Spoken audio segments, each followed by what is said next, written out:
নমস্কার, দ্য ওয়ালে আপনাকে স্বাগত। 21শে জুলাইয়ের মঞ্চ থেকে আজ মমতা বন্দ্যোপাধ্যায় এবং অভিষেক বন্দ্যোপাধ্যায় কি বক্তৃতা দেবেন, তাদের বার্তা কি থাকবে, সেই নিয়ে কিন্তু গোটা বাংলার মানুষের মধ্যে একটা অন্যরকম কৌতূহল ছিল এবং সেই কৌতূহল আরো বেশি, তার কারণ এবছরই ভোটের বছরে।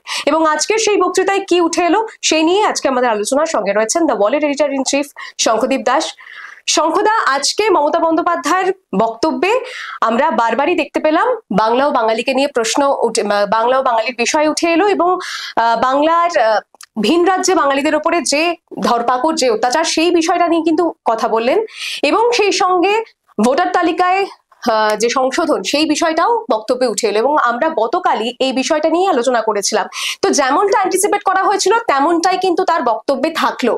মানে এর অনিবার্য কারণটা কি?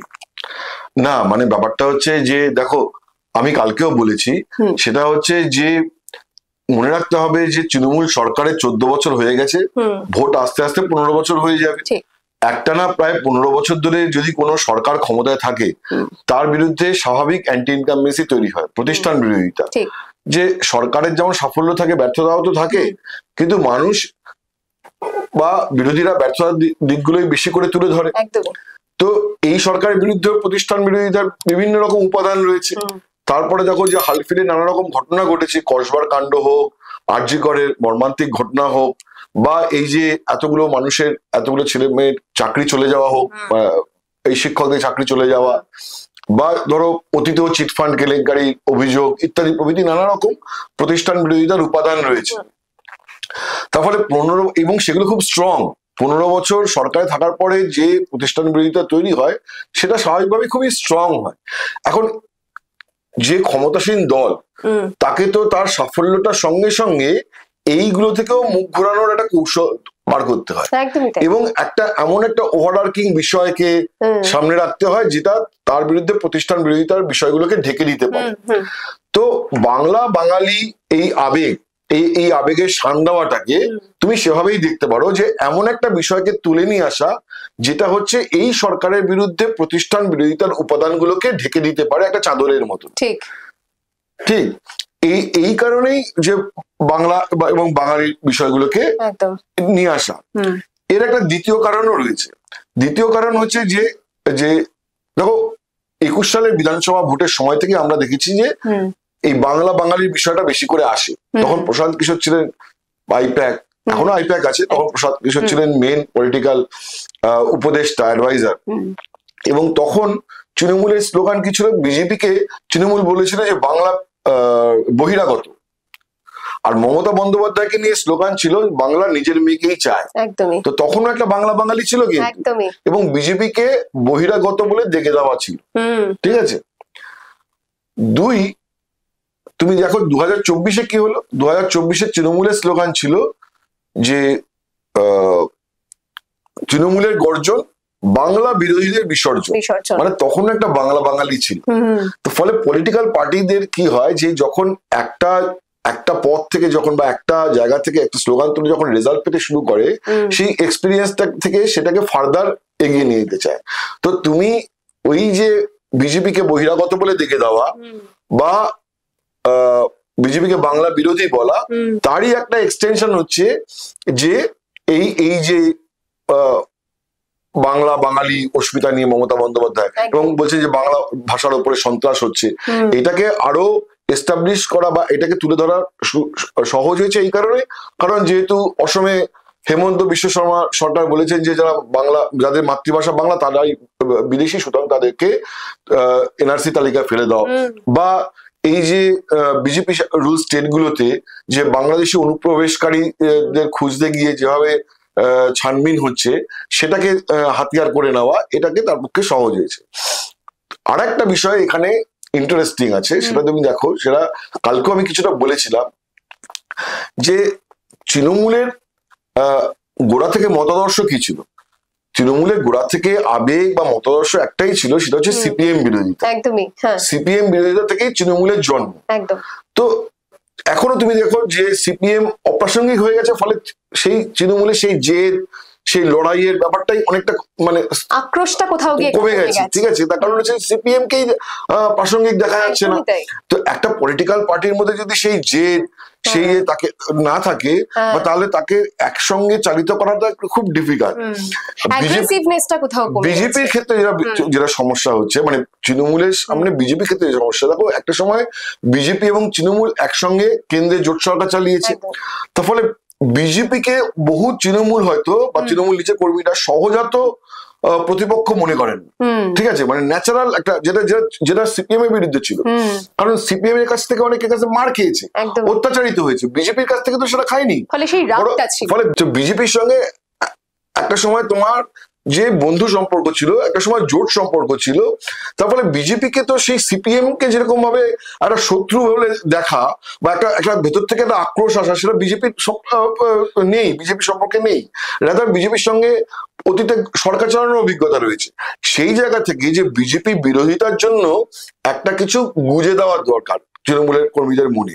তাই কখনো কখনো বলা হচ্ছে যে বিজেপি বহিরাগত, বিজেপি হচ্ছে বাংলা বিরোধী, এবং বিজেপি রুল স্টেটগুলোতে বাংলা ভাষাভাষী মানুষ আক্রান্ত হচ্ছে। এই যে বিষয়টা তৃণমূল কর্মীদের মধ্যে, নেতাদের মধ্যে যে গুজে দিচ্ছে মমতা বন্দ্যোপাধ্যায়, সেটা হচ্ছে যে তৃণমূল বিজেপির বিরুদ্ধে একটা লড়াইয়ের জেদ তৈরি করে দেওয়ার জন্য। তারা লড়াইয়ের তো জেদ তৈরি করার জন্য তো একটা সাবস্ট্যান্স লাগে, তো সেই সাবস্ট্যান্সটা হচ্ছে এইটা যে বিজেপি রুল স্টেটগুলোতে আক্রান্ত হচ্ছে, বিজেপি পশ্চিমবঙ্গের জন্য, বিজেপি শাসিত কেন্দ্রের সরকার যে পশ্চিমবঙ্গের জন্য সঙ্গে আর্থিক অবরোধ তৈরি করছে, 100 দিনের কাজের টাকা দিচ্ছে না, আবাস যোজনার টাকা দিচ্ছে না, বাংলার সঙ্গে বঞ্চনা করছে।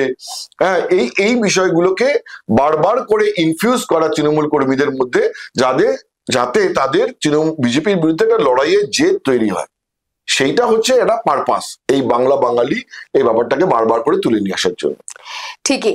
এবং মমতা বন্দ্যোপাধ্যায়ের আজকের বক্তৃতায় মানে আরো যে বিষয়টা ভীষণ ভাবে বারবার উঠে এসেছে, ভীষণ ভাবে প্রাসঙ্গিক, ভীষণ স্পষ্ট, সেটা হচ্ছে ইলেকশন কমিশন বলছে সামারি রিভিশনের কথা, অর্থাৎ বিশেষ নিবিড় সংশোধন। এবং আমরা দেখেছি যে বিহারে ইতিমধ্যেই ভোটার তালিকা থেকে বহু মানুষের নাম বাদ পড়েছে। মমতা বন্দ্যোপাধ্যায় কি বাংলা নিয়েও সেই উদ্বেগে রয়েছেন? দেখো, যে কোনো রুলিং পার্টিটা নিয়ে একটা উদ্বেগ থাকা স্বাভাবিক। যেমন বিহারের রুলিং পার্টির উদ্বেগ নেই, বিহারে অপোজিশনের উদ্বেগ রয়েছে। কিন্তু ইলেকশন কমিশন কি বলেছে? ইলেকশন কমিশন বলেছে যে 2003 সালে আমরা স্পেশাল ইন্টেন্সিভ রিভিশন করেছিলাম, যেটাকে তুমি বলছো বিশেষ নিবিড় সংশোধন। এবার 22 বছর হয়ে গেছে, আবার একটা সংশোধন এরকম করা দরকার। অ্যাপারেন্টলি এই কথাটার মধ্যে একটা খুব নিরীহ কথা। এখন যে কোনো সাধারণ মানুষের মনে হতে পারে যে হ্যাঁ, ইলেকশন কমিশনের যে ভোটার তালিকা সেটা সংশোধন, সেটা তো একটা চলমান প্রক্রিয়া, সেটা সময়ান্তরে হবে, এটাই খুব স্বাভাবিক। কিন্তু অপোজিশন পার্টিগুলো এর মধ্যে একখানা বিজেপির একটা পলিটিক্সের প্যাটার্ন দেখতে পাচ্ছে, এবং যে কারণে কদিন আগে রাহুল গান্ধীও বলেছেন যে ইলেকশন কমিশন বিজেপির হয়ে কাজ করছে। আজকে তৃণমূলও সে কথা বলেছেন, অভিষেক বন্দ্যোপাধ্যায় বলেছেন যে বিজেপির দুটোই অস্ত্র, স্কোয়ার, ইডি এবং ইলেকশন কমিশন, এবং বোঝাতে চেয়েছেন যে ইলেকশন কমিশন বিজেপির এজেন্ডাকেই ফার্দার করছে, এগিয়ে নিয়ে যাচ্ছে। এবং সেখানে কি বক্তব্য, যে অপোজিশনের যে আশঙ্কা সেটা হচ্ছে যে মানে যে ভোটার লিস্ট থেকে এমন সব লোকেদের বাদ দেওয়া যেটা তাদের ভোট ব্যাংক। তৃণমূলেরও সেটাই আশঙ্কা যে বাংলাদেশি অনুপ্রবেশের নাম করে বা অন্য কিছু অজুহাতে যে পশ্চিমবঙ্গের ভোটার তালিকা থেকে কিছু লোককে বাদ দেওয়া হবে, যেটা তৃণমূলকে এফেক্ট করবে। আর যেটা যেমন রাহুল গান্ধী বিহারের ক্ষেত্রে বলেছেন যে ইলেকশন কমিশন ভোটার চুরি করছে, মানে ভোটার তালিকা থেকে ভোটারদের মানে কিছু এক্সক্লুশন করছেন, যে যারা ভোটার তালিকার নাম যারা বাদ দিচ্ছে। এখানেও তৃণমূলের ইকুয়ালি সেরকম আশঙ্কা। এখন পশ্চিমবঙ্গে যে স্পেশাল ইন্টেন্সিভ রিভিশন হবে সেটা মোটামুটি ভাবে ইলেকশন কমিশন নীতিগতভাবে জানিয়েছে, কিন্তু ডেটটা জানায়নি। বিহারে ভোটটা আগে আসছে, তার ফলে বিহারে সেই প্রসেস শুরু হয়েছে, কিন্তু ইলেকশন কমিশন মোটামুটি বুঝিয়ে দিয়েছে যে এরপরে তামিলনাড়ু, আসাম, কেরালা, পশ্চিমবঙ্গ এই সব স্টেটেও হবে, কারণ 2026 সালের এপ্রিল মে মাসে এই স্টেটগুলোতে একসঙ্গে বিধানসভা ভোট হবে। তার ফলে বিধানসভা ভোটের আগে জানুয়ারি মাসে যখন ফাইনাল ভোটার তালিকা প্রকাশ হবে, তার আগে এই রিভিশনটা হবে বলে একটা ইন্ডিকেশন আছে। তো তৃণমূলের আশঙ্কা হচ্ছে যে ভোটার তালিকা থেকে তো নাম বাদ যাবে, তার ফলে সেটা তৃণমূলকে পলিটিক্যালি এফেক্ট করতে পারে। সেই যে যে উদ্বেগ কনসার্ন, সেটাকেও মমতা বন্দ্যোপাধ্যায় বাংলা এবং বাঙালির বিরুদ্ধে আঘাত বলে এখানে একটা তুলে ধরতে চেয়েছেন এবং তৃণমূলকে মোবিলাইজ করতে চেয়েছেন যে এ ব্যাপারে সতর্ক থাকতে হবে ভোটার তালিকা সংশোধনের ব্যাপারে। এবং দরকার হলে অভিষেক বন্দ্যোপাধ্যায় বলেছেন যে বৃহত্তর আন্দোলনের জন্য মমতা বন্দ্যোপাধ্যায় যদি অনুমতি দেন তিনি দিল্লি গিয়ে আন্দোলন করবেন। কারণ তৃণমূলের কনসার্ন রয়েছে যে 26-এর ভোটের আগে ভোটার তালিকা সংশোধনের নামে, এটা তৃণমূলের আশঙ্কার কথা বলছি আমি, আমার কথা বলছি না, যে একটা বড় অংশের জনগোষ্ঠীকে বা তালিকা থেকে বাদ দিতে হবে, বাদ দেওয়ার চেষ্টা হবে। এর একটা কাউন্টার আর্গুমেন্ট বিজেপির রয়েছে। বিজেপির বক্তব্য হচ্ছে যে বাংলাদেশের সঙ্গে লাগোয়া যে জেলাগুলো, সেই জেলাগুলোতে প্রচুর বাংলাদেশি অনুপ্রবেশকারী ঢুকে পড়েছেন এবং তারা আধার কার্ড, রেশন কার্ড পেয়ে গেছে এবং ভোটার তালিকা তাদের নাম উঠে গেছে। তারা বাংলাদেশের, তারা ভারতের নাগরিক নন, তারা ভারতের নাগরিক নন এবং তারা 2003 সালের পরেই এসছেন। সুতরাং এই যে স্পেশাল ইন্টেন্সিভ রিভিউ হবে তাতে প্রচুর এই ধরনের বাংলাদেশি অনুপ্রবেশকারীকে চিহ্নিত করা যাবে, এটা বিজেপির বক্তব্য। তো এই একটা জায়গায় যখন তৈরি হয়েছে, তখন মমতা বন্দ্যোপাধ্যায় আজকে সেটাকে বাঙালির বিরুদ্ধে আঘাত, বাংলার ভোটার তালিকার সংশোধনের করে যে বাঙালিকে চাপে ফেলা এবং বিজেপির যেটা ইনভেশন, যে বিজেপি একটা টেরিটোরিয়াল অ্যাগ্রেশন নিয়ে যে ওটাকে করতে চাইছে, সেটাকে মমতা বন্দ্যোপাধ্যায় ভোটারদের মধ্যে বা দলের মধ্যে তুলে ধরতে চাইছে। আপনি শঙ্করদা বললেন যে অভিষেক বন্দ্যোপাধ্যায় দিল্লি চলো ডাক দিতে পারেন মমতা বন্দ্যোপাধ্যায়ের অনুমতি থাকলে। আমরা দেখেছি যে 2024 সালের নির্বাচন, তার আগে যে 21শে জুলাই, তখন কিন্তু ডাক দিয়েছিলেন, দিল্লি চলো ডাক দিয়েছিলেন অভিষেক বন্দ্যোপাধ্যায় এবং সেখানে মূল ইস্যু ছিল কেন্দ্রের আর্থিক অবরোধ। এবং এবছরের 21শে জুলাইয়ের মঞ্চ থেকে আবারও দিল্লি চলো ডাক দেওয়ার সম্ভাবনা, মানে দিল্লি চলো যেতে পারেন সেই বিষয়ে আপনি বলেছেন উনি। এবং সেখানে ওনার মূল ইস্যু হচ্ছে ভোটার তালিকা সংশোধন। কিন্তু মানুষকে কতটা কনভিন্স করা যাবে বলে আপনার মনে হয়? সেটা কি খুব চ্যালেঞ্জিং হয়ে যাবে? দেখো, সেটা তো সময় বলবে। দেখো, 2024 সালের আগে যখন অভিষেক বন্দ্যোপাধ্যায় দিল্লি চলো অভিযানে ডাক দিয়েছিলেন, তখন তার একটা প্রেক্ষাপট ছিল যে 100 দিনের কাজের টাকা কেন্দ্র বন্ধ করে দিয়েছে দুর্নীতির অভিযোগ তুলে, বা আবাস যোজনার টাকা বন্ধ করে দিয়েছে দুর্নীতির অভিযোগ তুলে। এবং তৃণমূল জানতো যে কেন্দ্রের সরকার যদি এই যে আন্দোলনটা করবে, এই আন্দোলনের পরেও যদি কেন্দ্রের সরকার টাকা না দেয়, তাহলেও, যদি টাকা দেয় তাহলেও লাভ, আর যদি না দেয় তাহলেও লাভ। যদি টাকা দেয় তাহলে বলবে যে অভিষেক বন্দ্যোপাধ্যায় আন্দোলনের জন্য যে দিল্লি সাকাম করতে বাধ্য হলো, চাপের কাছে মুখে পড়ে দিল্লি টাকা দিতে শুরু করলো এটা। আর যদি না দেয় তাহলে যে বাংলার বিরুদ্ধে কেন্দ্রের বঞ্চনা এবং বিজেপিকে বাংলা বিরোধী বলে প্রতিপন্ন করা, এইটাকে সহজ হয়ে যাবে।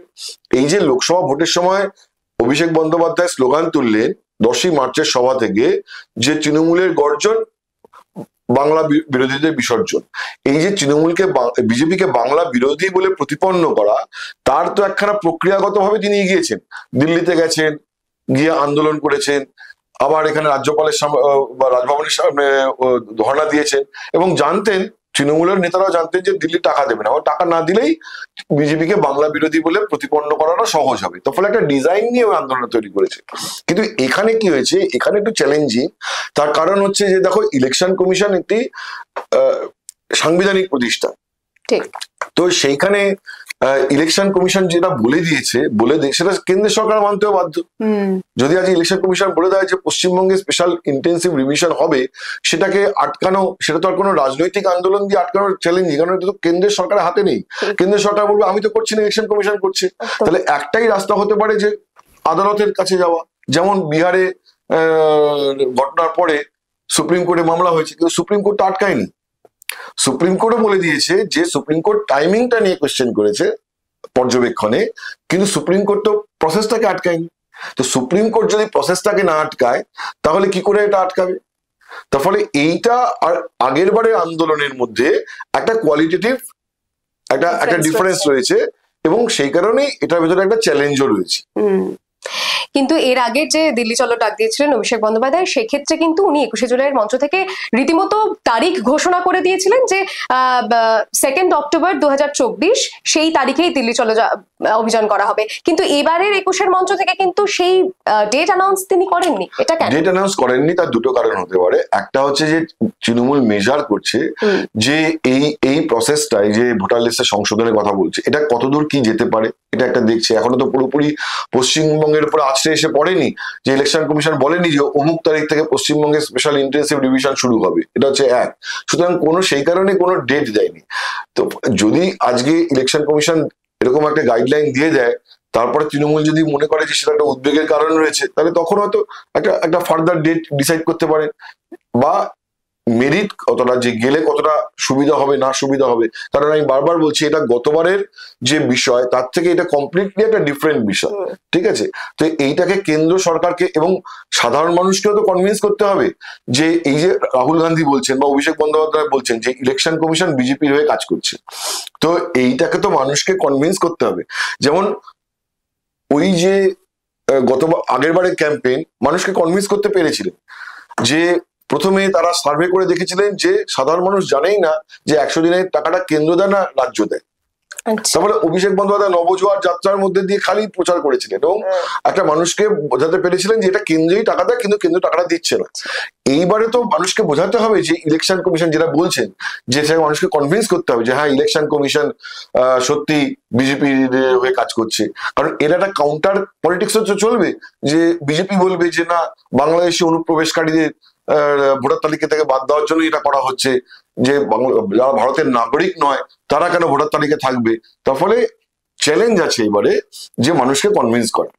কিন্তু সম্ভবত আজকের বক্তৃতায় কিন্তু আরো একটি গুরুত্বপূর্ণ বিষয়, যেটি মমতা বন্দ্যোপাধ্যায় বলেছেন, আগামী 27শে জুলাই থেকে ভাষা আন্দোলন শুরু করতে হবে। তিনি ভাষা আন্দোলনের কথা বলছেন প্রতি সপ্তাহে শনি এবং রবিবার করে মিটিং করতে হবে, মিছিল করতে হবে দলের কর্মীদেরকে ভাষা আন্দোলনের জন্য।